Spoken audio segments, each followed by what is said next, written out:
Assalamualaikum warahmatullahi wabarakatuh. Alhamdulillahirrabbilalamin. Berjumpa kembali kita. Sudah lama kita ini tidak pernah eh, membahas kembali seputar tentang pernikahan. Jadi untuk pada video kali ini kita akan membahas mengenai masalah anak subhat ya. Jadi di sini kita akan membahas tentang anak subhat. Nah, bagaimana dan apa ciri-ciri anak subhat itu? Mari kita saksikan video kali ini. Namun sebelum kita lanjut, jangan lupa bantu channel ini untuk berkembangnya channel ini dengan cara like, comment, dan subscribe teman-teman ya. Nah baik, jadi di sini kita akan membahas tentang anak subhat ya. Jadi anak subhat itu adalah apabila ada kedua saudara. Jadi misalnya ada saudara ini, saudara laki-laki ya. Saudara laki-laki ini dengan saudara perempuan. Nah, saudara perempuan ini, jadi saudara perempuan ini dengan saudara laki-laki ini, dia itu pergi merantau misalnya.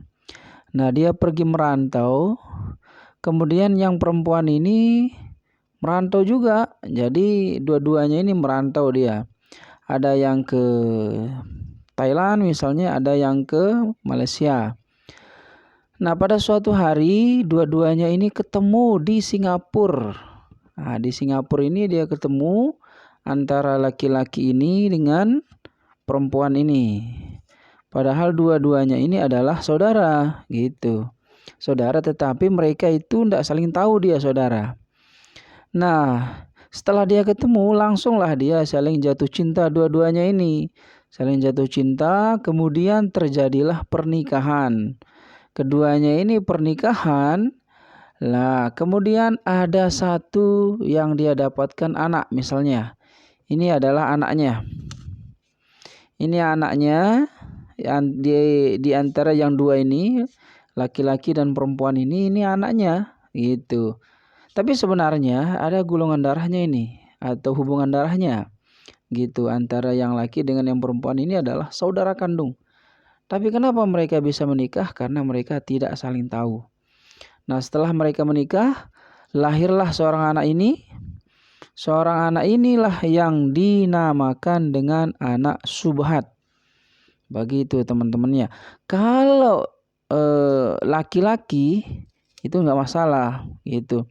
Tapi kalau perempuan, nah misalnya anaknya perempuan, maka anaknya yang perempuan itu tidak boleh dinikahi atau tidak boleh dinikahkan oleh ayahnya ini. Karena dia bukan ayahnya ini.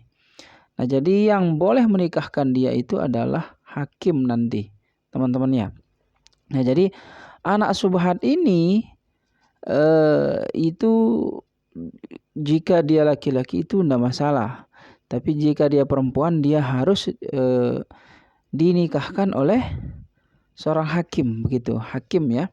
Nah, kapan dia akan menjadi anak subhat ini anak ini? Misalnya di antara yang perempuan ini dan yang laki-laki ini dia mau pulang kampung ini gitu. Dia mau ke rumah orang tuanya ceritanya gitu. Nah, ikutlah anaknya ini di belakang gitu. Ikutlah anaknya ini, setelah dia ikut sampai di rumah, sampai di kampung, lah ini kan saudaramu ini, tidak boleh nikah gitu. Dia tidak boleh nikah ini. Nah, maka pada saat dia dikasih tahu oleh orang tuanya antara yang perempuan dengan yang laki-laki ini, maka pada saat itu sudah jatuh talaknya antara yang perempuan dengan yang laki-laki. Nah, anaknya itu bukan anak kandung lagi ini. Dia ini adalah anak subhat namanya. Itu dia teman-teman ya. Jadi ketika antara saudari perempuan dengan saudara laki-laki itu menikah tanpa sepengetahuannya itu nikah awalnya itu tidak apa-apa karena mereka tidak saling tahu.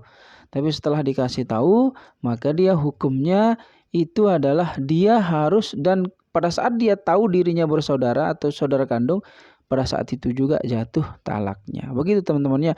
Itu adalah yang dinamakan dengan anak subhat. Demikian. Assalamualaikum warahmatullahi wabarakatuh.